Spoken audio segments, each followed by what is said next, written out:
ja som prekvapený, že... Ako prekvapený. To, že sú ľudia toxickí a vadia im veci, to sa niekedy deje, pretože zlý deň má človek, ja mám tiež nejaké zlé dni a ne všetko sa mi pozdáva, niekedy mi vadia veci, čo mi za normálnych okolností nevadia. A ja by som sa pristavoval a písal negatívne komentáre, naozaj, že to nechápem, čo v tých ľuďoch je, čo v tebe je.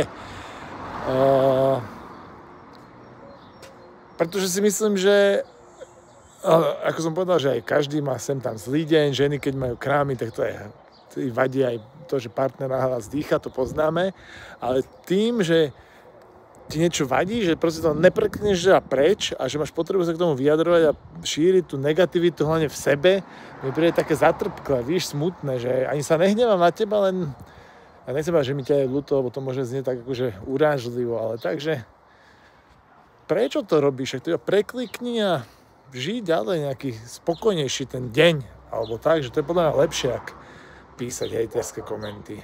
Víš, čo myslím? Že pretože ja, keď mám zlú náladu, aj tak nepíšem ľuďom nejaké zlé veci. Ja to prekliknem a idem si svoje. Skús to.